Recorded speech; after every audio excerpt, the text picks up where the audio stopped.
నమస్తే. ప్రైవేట్ స్కూళ్ళలో ఫీజుల నియంత్రణ చేయాలంటూ ఈరోజు సోమాజిగూడలో వాళ్ళు రౌండ్ టేబుల్ సమావేశం పెట్టుకోవడం జరిగింది. సో అనేక సంఘాలతో వాళ్ళు మాట్లాడి చర్చించారు. అసలు దీనిపైన ఒక చట్టం తీసుకురావాలి, ప్రభుత్వం ఒక చట్టం తీసుకొస్తే దీనికి అరికట్టవచ్చు. లేకపోతే అనేక లక్షల్లో ఉన్నాయి. ఒక్కొక్క నర్సరీ నుంచి స్టార్ట్ చేసుకుంటే 10th క్లాసు ఇంకా పైకి చదువులు అయితే చెప్పలేము. విపరీతమైనటువంటి ఫీజులు వసూలు చేస్తూ ఉన్నారు. ఎవరు దీన్ని ఆపాలి? దీని అసలు ఒక నియంత్రణ అనేది లేదు. దాన్ని నియంత్రణ చేయాలంటే ఒకటే మార్గం, దానిపైన ప్రభుత్వం ఒక చట్టం తీసుకురావాలని చెప్పేసి వాళ్ళు మాట్లాడుకోవడం జరిగింది. ఒకసారి వాళ్ళతో మాట్లాడడం. చెప్పండి అమ్మా, ఎలా నియంత్రించగలుగుతాం ఈ ఫీజులను మనం? నా పేరు సాయిలక్ష్మి, నేను తల్లుల సంఘం రాష్ట్ర కార్యదర్శిగా పనిచేస్తున్నా.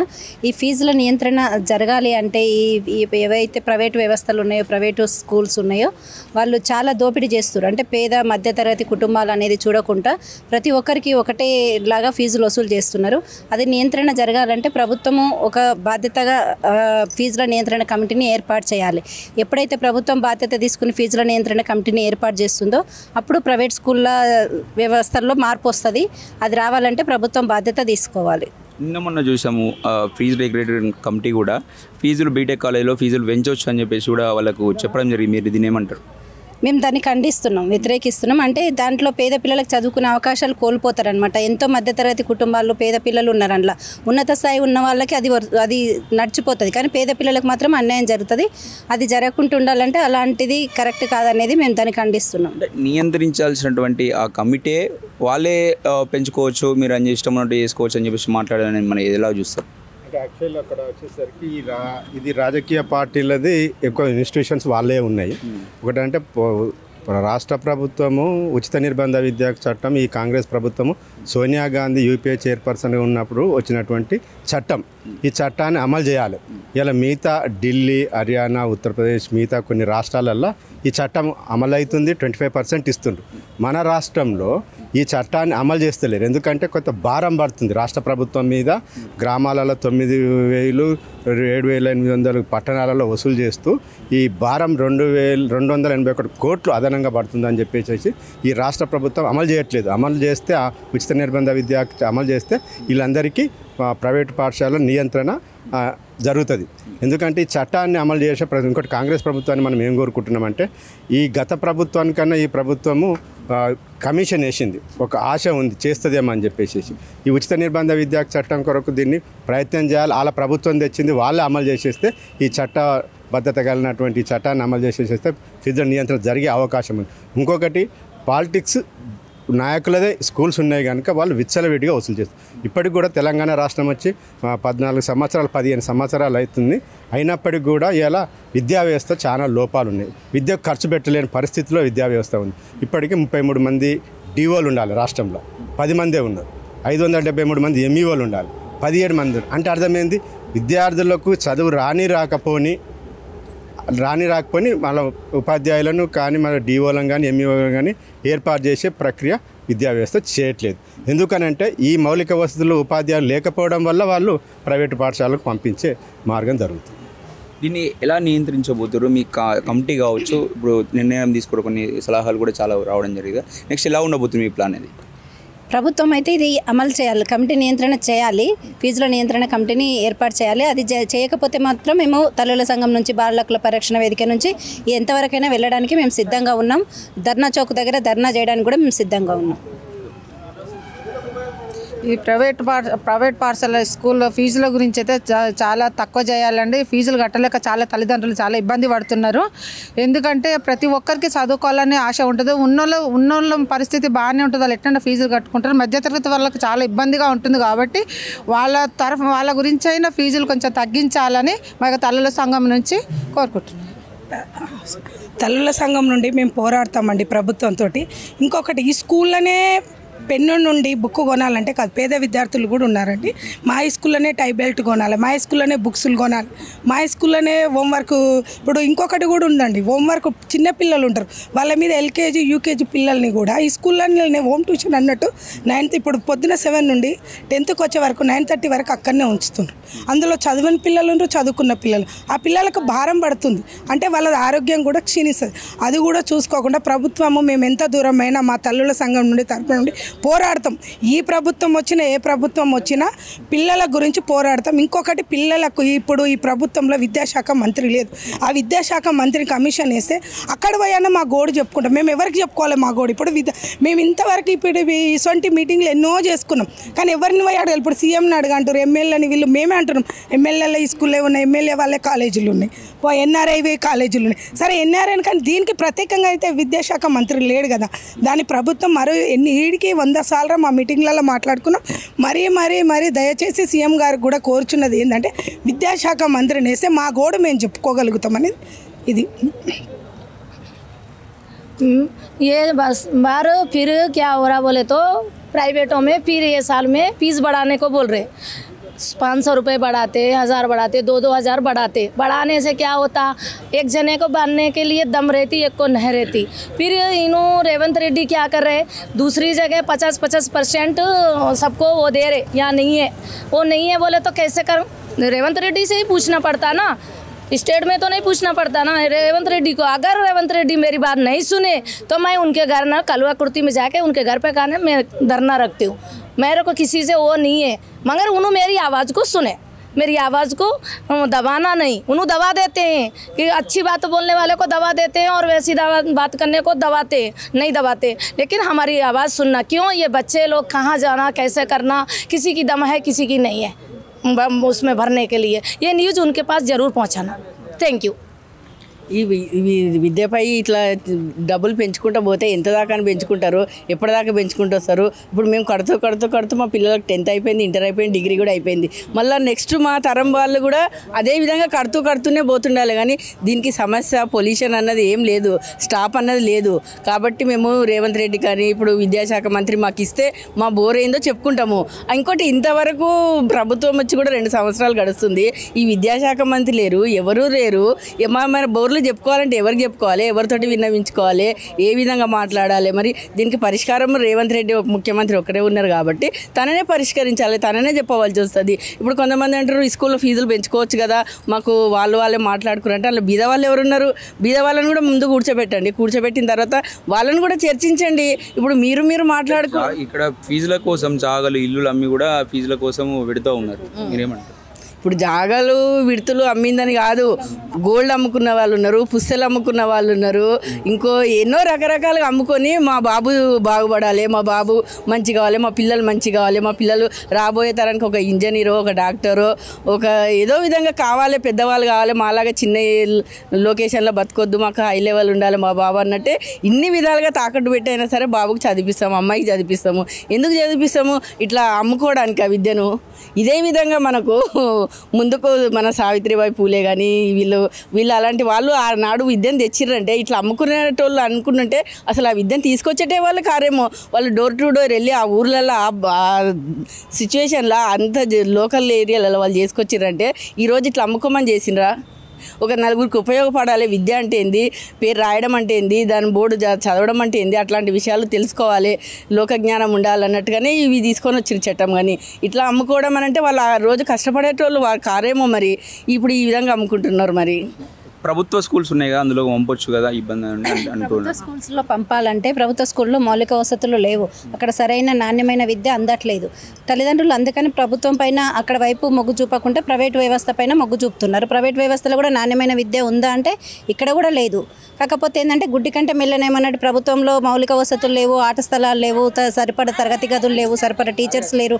టీచర్స్ ఉంటే పిల్లలు తక్కువ ఉండడం, పిల్లలు ఎక్కువ ఉన్న తన టీచర్లు తక్కువ ఉండడం, ఇలాంటి సమస్యలు అరకొర సమస్యలు ఉండడం వల్ల వాళ్ళకి అక్కడ వైపు అపనమ్మకం ఏర్పడి వాళ్ళు ప్రైవేట్ వైపు వెళ్తున్నారు. ప్రైవేట్ వైపు వెళ్ళక తప్పట్లేదు. ఇప్పుడు వాళ్ళు ప్రైవేట్ వైపు వెళ్ళి ఇప్పుడు వాళ్ళు బంగారాలు కుదబెట్టుకోవడము, అప్పులు చేసి ఫీజులు కట్టడము, ఆ మిత్తిలకు తెచ్చి ఆ మిత్తిలు తీర్చలేక ఎంతో కష్టపడుతున్నారు అనమాట. ఇప్పుడు వాళ్ళు తప్పట్లేదు వాళ్ళకి అక్కడి వైపు వెళ్ళి. ప్రభుత్వం కనుక బాధ్యత తీసుకుని ప్రభుత్వ స్కూళ్ళను బలోపేతం చేసి ప్రభుత్వ వ్యవస్థను బలోపేతం చేస్తే, అక్కడ మౌలిక సదుపాయాలు కల్పించి తరగతికి తగ్గ సామర్థ్యాలు అందిస్తే, ప్రభుత్వం గ్యారంటీ ఇస్తే కనుక ఖచ్చితంగా ప్రైవేట్ వ్యవస్థలు మూతలు పడతాయి. అప్పుడు ప్రభుత్వ స్కూళ్ళ వైపు తల్లిదండ్రులు కూడా మొగ్గు చూపుతారు. స్కూల్స్లోనండి ఇంకోటి స్కూల్స్లో ఫీజు కడుతున్నాము, పిల్లలకు బుక్స్ అక్కడనే తీసుకోవాలంటారు, బ్యాగ్స్ అక్కడనే, డ్రెస్ అక్కడనే. అంటే ఎట్లా ఒకళ్ళ దగ్గర కొంచెం డబ్బు ఉంటుంది, కొంచెం డబ్బు తక్కువ ఉంటుంది, బయట వెళ్ళి తెచ్చుకుంటాము. బెదిరింపులు కూడా వస్తున్నాయి, పిల్లలకు బయట వెళ్ళగొట్టేస్తుర్రు, మీ పేరెంట్స్ బయట పోయి చెప్తుర్రు అని పిల్లలపైన దౌర్జన్యం చేస్తుర్రు. ప్రైవేట్ పరంగా వాళ్ళకు అరికట్టాలి, గవర్నమెంట్ అరికట్టాలి. వాళ్ళు ఏదైనా ఈ సమస్యకు ఏదైనా సొల్యూషన్ తీయాలి, ఇంకా ఫీజు కూడా తక్కువ చేయాలని మేము గవర్నమెంట్కి ఒక విన్నపం చేసుకుంటాం. స్కూల్లో ఫీజు పెంచడం వల్ల పేరెంట్స్కు హెల్త్ ప్రాబ్లమ్స్ కూడా వస్తున్నాయి. వాళ్ళకు మంచిగా కావాలనుకుంటే పిల్లల్ని చదివించాలి, ఆ చదివించడానికి ఫీజులు తగ్గించాలి. ఎందుకంటే గాంధీ మహాత్ముడు చెప్పిండు కదా, నేటి బాలలే రేపటి పౌరులు అనే విధంగా వాళ్ళ అడుగు జాడలు నడవాలని ఫీజులు తగ్గించాలని మా యొక్క మన్నపి. ప్రభుత్వంలో రాకముందు ఎలక్షన్లలో విద్య పైన శ్రద్ధ చూపిస్తాం, ఇంత విద్య కోసం కేటాయిస్తామని చెప్పారు. కానీ ఆ మాటలన్నీ సర్దుమూటలు అయిపోయినాయి. ప్రైవేట్ స్కూళ్ళతోటి ప్రభుత్వానికి ఏమైనా బెనిఫిట్ ఉందా? ఒకవేళ బెనిఫిట్ ఉంటే ఏ విధంగా బెనిఫిట్? ఎమ్మెల్యేలు వాళ్ళే ఉన్నాయి కదా అంటే బెనిఫిట్ ఉన్నదంటే రాజకీయంలో ఎమ్మెల్యే టికెట్ కావాలంటే 100 కోట్లు ఖర్చు పెట్టి ఎమ్మెల్యేగా అయ్యిండు. ఆ 100 కోట్లు పెట్టినాడు, మళ్ళీ ఇంకో 100 కోట్లు పెట్టి ప్రైవేట్ పాఠశాల కట్టాడు. ఆ ప్రైవేట్ పాఠశాల కట్టినప్పుడు ఉద్యమాలు అప్పుడు ఏమన్నాడు? తెలంగాణలో చదువుకున్నటువంటి విద్యార్థుల బలిదానం పైననే ఈ ప్రభుత్వం వచ్చింది. ఈ ప్రభుత్వం వచ్చినప్పుడు విద్యను అభివృద్ధి చేయాలి కదా. మన విద్యను అభివృద్ధి చేయకుండా ఈ వైన్స్లను అభివృద్ధి చేసి విద్యను నిర్వీర్యం చేస్తున్నారు. కాబట్టి మేమేమంటున్నామంటే ప్రైవేట్ పాఠశాలతో మీకు బెనిఫిట్ ఉంటే ఓకే. ఈ దేశంలో కేరళలో ఫ్రీగా ఇస్తున్నప్పుడు అన్ని పాఠశాలకు ప్రభుత్వం నడిపిస్తున్నప్పుడు మరి ఈ తెలంగాణలో ఎందుకు నడిపించాలి? కాబట్టి రాజకీయ నాయకుల యొక్క పాఠశాలలు కార్పొరేట్ పాఠశాలలు ఉన్నాయి కాబట్టే ఫీజులు మీ ఇష్టం వచ్చే రాజ్యంగా పెంచుకుంటారు. కానీ 46 జీవో ప్రకారము ఆ పాఠశాలలో ఉన్నటువంటి పేరెంట్స్ కమ్యూనిటీ ఏర్పాటు చేసి పేరెంట్స్ కమ్యూనిటీని పిలిచి కూర్చొని మన దగ్గర విద్య ఎట్లుంది, విద్యా వ్యవస్థ బాగుందా లేదా, విద్యా వ్యవస్థ బాగుంటే మా పాఠశాలకు గుర్తింపు వస్తుంది. అలాంటి ఆలోచన ఈ ప్రభుత్వానికి లేనిలేదు. 10th ఫెయిల్ అయినటువంటి అమ్మాయిలను తీసుకొచ్చి స్కూల్లో పెడతారు. అదే ప్రభుత్వ పాఠశాలలో అయితే ట్రైనింగ్ అయినటువంటి టీచర్లను తీసుకొచ్చి మనం చదువు చెప్పిస్తాం. కానీ తెలంగాణలో ప్రభుత్వ పాఠశాలలు అన్ని బల్లదొడ్లుగా మారినా విద్యార్థులు మాత్రం ఫస్ట్ ర్యాంకులు వస్తున్నారు.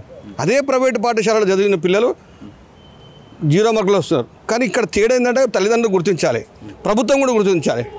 ఎక్కడైతే పాఠశాలలో 100 మంది ఎగ్జామ్కి అపేర్ అయినప్పుడు 98 మంది పాస్ కావాలి, మరి ఎందుకు పాస్ అవుతారు ప్రైవేట్ పాఠశాలలో? అదే ప్రభుత్వ పాఠశాలలో 80% వస్తున్నారు మార్కులు.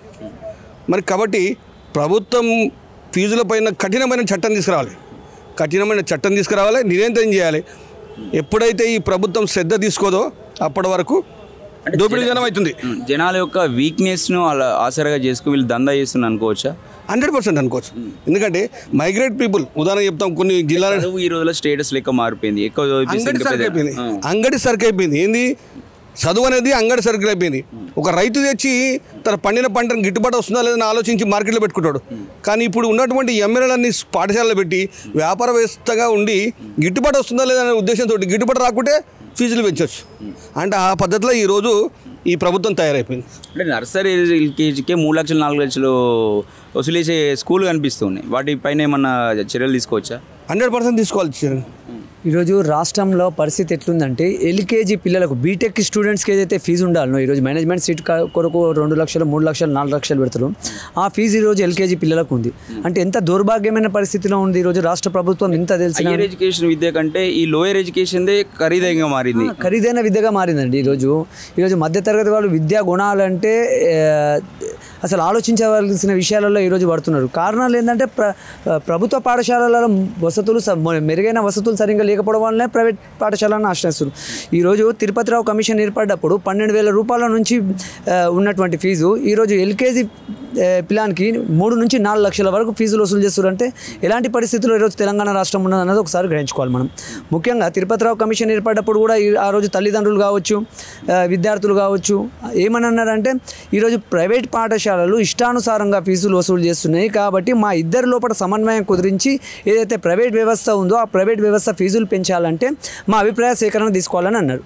ఆ రోజు తిరుపతిరావు కమిషన్ కూడా క్లియర్గా చెప్పారు తెలంగాణ రాష్ట్రంలో ఏ ప్రభుత్వ ప్రైవేట్ పాఠశాలలు ఉన్నాయో ఆ ప్రైవేట్ పాఠశాలలు ఎంతెంత ఫీజులు వసూలు చేస్తున్నారో ఆన్లైన్ చేయమని చెప్పారు. కానీ అప్పటి నుంచి ఇప్పటిదాకా వాళ్ళు ఆన్లైన్ చేయకుండా దాన్ని అంటే నెగ్లెక్ట్ చేయడం వల్లనే కదా ఈరోజు పరిస్థితి వచ్చింది.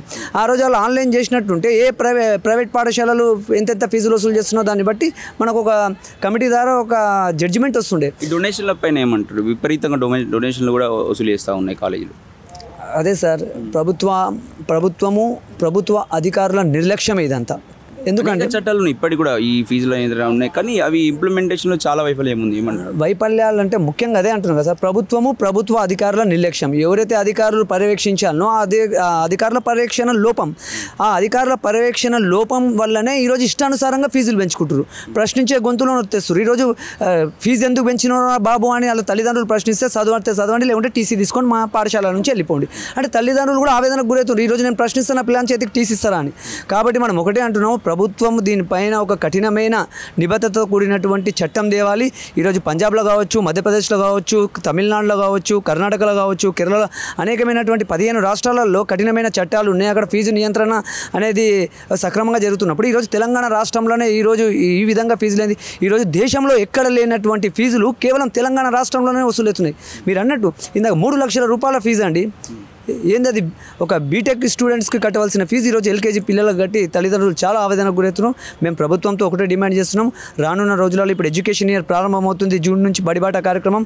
అంత లోపల అందరికీ ఒక సర్క్యులేట్ పాస్ చేసి ఫీజు నియంత్రణ చట్టాన్ని తెచ్చి తల్లిదండ్రుల పక్షాన కూడా ఈరోజు ప్రభుత్వం ఉంటుందని భావిస్తున్నాం. లేని ఎడల మేము ఉద్యమాలు చేయడానికి సిద్ధంగా ఉన్నామని తెలియజేస్తున్నాం. చెప్పండి అన్న, ఏమంటారన్నా?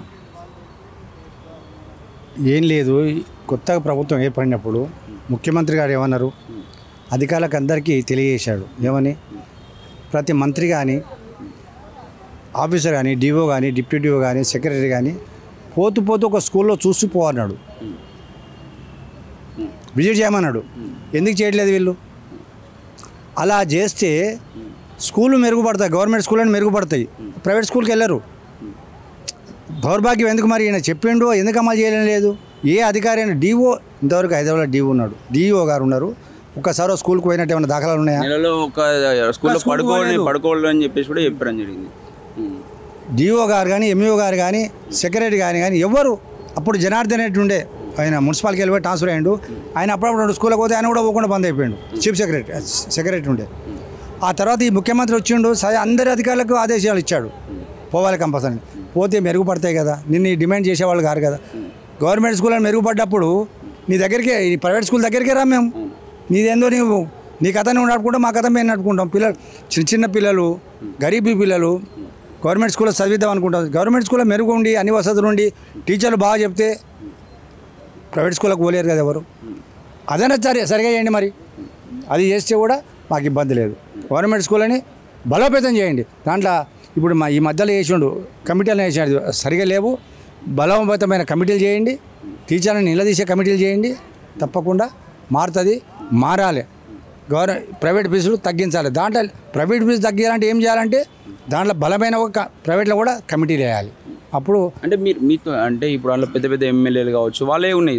ఎమ్మెల్యే ఉన్నా ఎవరున్నా ఎమ్మెల్యే సంబంధం, పిల్లల సంబంధం, దానికి దీనికి సంబంధం లేదు. ఎమ్మెల్యే ఉంటే ఎమ్మెల్యే తోపు, రాజకీయం ఉంది వాళ్ళతోనే మొత్తం. నీ తోపు ఎవరైనా ఉండని, రాజకీయమే.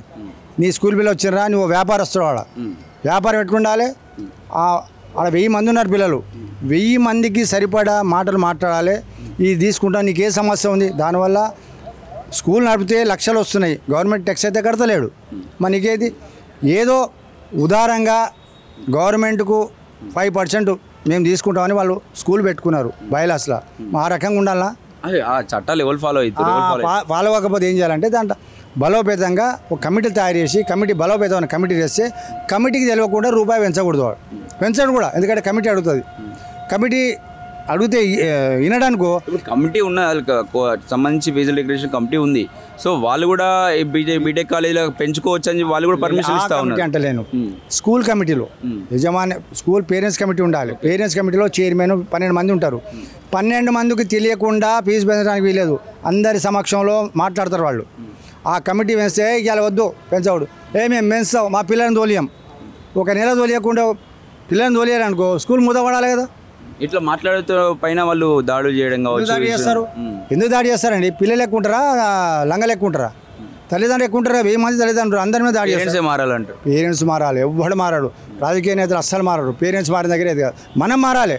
యుద్ధం చేయాలండి. నిలదీసే ప్రశ్నించేవాడు ఉంటే, గొంతు ఉంటే అవతలాడి ఏడైనా సరే ప్రశ్నించేవాడు ఉంటేనే కరెక్ట్.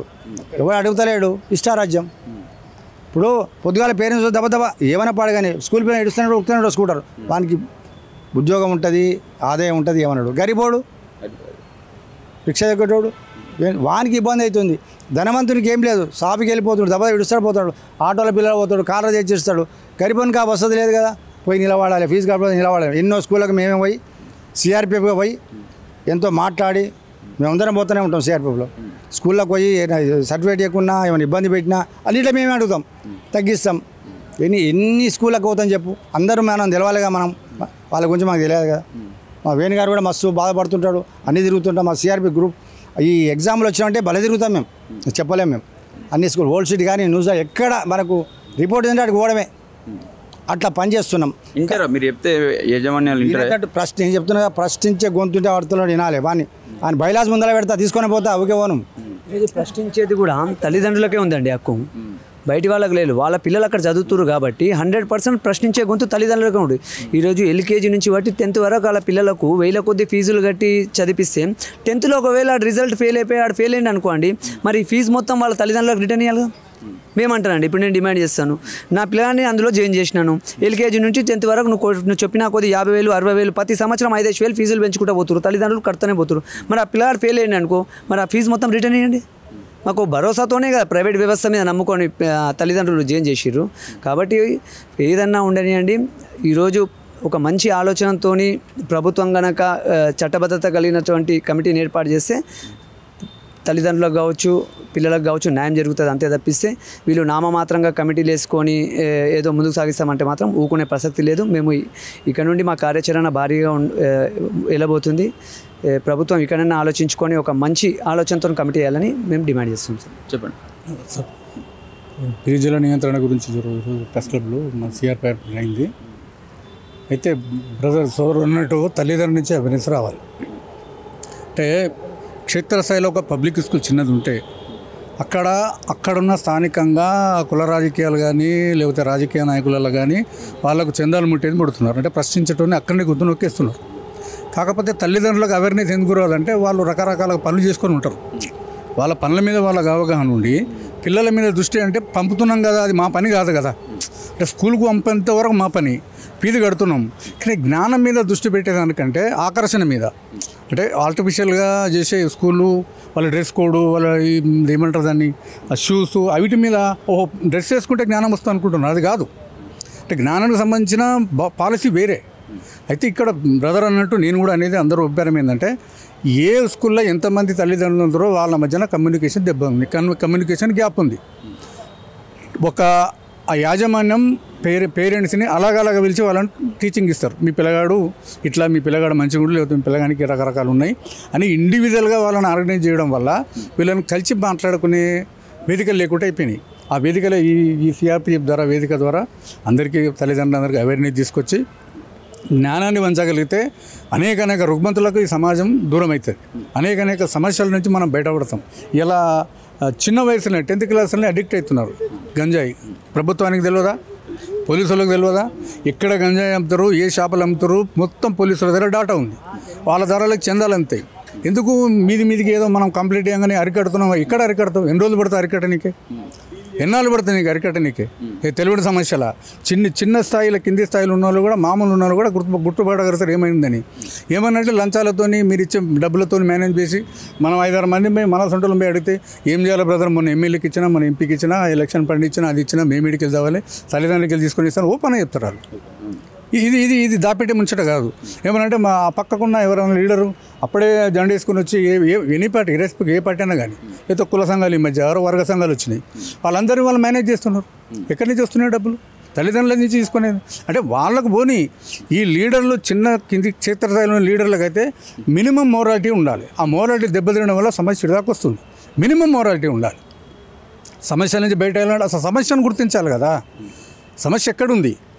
ఒక్కొక్క పార పని చేసుకొని మట్టి పని చేసుకునే వాళ్ళు వాళ్ళ పిల్లల మీద ఎన్నో కళలు, కానీ వాళ్ళు బయటపడితే బాగుండదేమని అప్పులు సప్పులు చేసి కడుతున్నారు. వాడు 10th క్లాస్కి వచ్చేవారు కదా, ఈయన పెట్టుబడికి ఇంత రిజల్ట్ ఇంత రిటర్న్ ఏమి ఇస్తున్నారు మీరు? ప్రభుత్వం కానీ లేకపోతే పాలకులు కానీ లేకపోతే అక్కడ ఉన్న విద్యా సంస్థలు కానీ వాళ్ళకి రిటర్న్ ఏమి ఇస్తున్నారు? మళ్ళీ 10th ఫెయిల్. ఎవరు జవాబుదారీ అంటే ఏం చేయాలో అందరూ చెప్పినట్టే ఏం చెప్పినాం. మరి జవాబుదారీ ఇది. జవాబుదారీతనం లోపించింది. మనము అన్ని స్థాయిలలో కొన్ని సంఘాలలో కూడా కొంత అవేర్నెస్ రావాలి కదా. ఏం లేదు, డబ్బుల మేనేజ్మెంట్తో ప్రధానంగా డబ్బులతో మేము మేనేజ్ చేయగలుగుతాము. ప్రభుత్వం మా పట్టు ఉంది, వ్యవస్థ మా పట్టు ఉంది, అన్నీ మా పట్టే ఉన్నాయి. డబ్బులు ఇస్తే కాదనేది ఇలా కోకొల్లరు మొన్నదాకా కొంచెం భయం ఉండే పాలకులకి, అది అధికారులకు కానీ అందులో ఒక భయం ఉండే. ఇప్పుడు అందరూ ఒకటైనా మెజారిటీ వాళ్ళు అయ్యారు, నిజాయితీ పనులు మైనారిటీ అయ్యారు. ఇప్పుడు ఏం చేస్తారా? ఇప్పుడు ఒక్క అలకగా ఇప్పుడు వేనన్నా సొంటలో మాడితే ఆవేనా ఏమవుతుంది అంతే. అంటే వెనుక ఒక నిజాయితీకి ఉన్న పవరు, ధర్మబద్ధంగా చేసే పోరాటం మీద వాళ్ళకు అవగాహన లేక ఏంటంటే విడదీస్తారు దాన్ని. అంటే డివైడ్ అండ్ రూల్ చేస్తారు. ఇప్పుడు అట్లా కాదు. ఇప్పుడు మిగిలింది మిగతా ఒక చైతన్యం రావాలంటే తల్లిదండ్రుల ద్వారానే 10 మందిని ఒక్కొక్క స్కూల్ 10 మంది కనుక అవేర్నెస్ తీసుకురాగలిగితే ఆ స్కూల్ బాగుపడుతుంది. నిరంతరం కొట్లాడతారు. మాలు నడపకపోతే ఇంకో స్కూల్ పెడతాం. అది ఆ పని చేయగలిగితే ఆ పని మీద నిబద్ధతోనే అన్నట్టు ఈ విద్యా సంస్థలనే మనం ప్రభుత్వం ఇప్పుడు ముఖ్యమంత్రి గారి చేతులు ఏముంది? ముఖ్యమంత్రిని మనం నడిపేది వీళ్ళు. మనకి ముఖ్యమంత్రి అన్ని నడపడం కనబడుతుంది. ముఖ్యమంత్రి నడిపేటోళ్ళు పెట్టుబడతారులే కదా. ఇది చీకటి రాజ్యం, మనకు అర్థం కదా. అది అట్లా కొంతమందికి అర్థమైనా దాని మీద మనం ఈ నిరంతర ప్రక్రియ విద్యా జ్ఞానం అందించాలంటే మనం రోజు లేచి బ్రష్ ఎట్లా వేస్తామో, రోజు లేచి ముఖం ఎట్లా కడతామో, రోజు స్నానం ఎట్లా చేస్తామో, ఈ విద్య మీద ప్రతి మనిషి కూడా అటువంటి అవేర్నెస్ తీసుకురాగలిగితేనే ఈ ముందు తరాల వరకు ఏమన్నా మనం చేయగలుగుతాం. మన కాంట్రిబ్యూషన్ ఉంటే అది ఒక రూపంలో కనబడుతుంది అనేది నా ఆలోచన చేస్తుంటాను.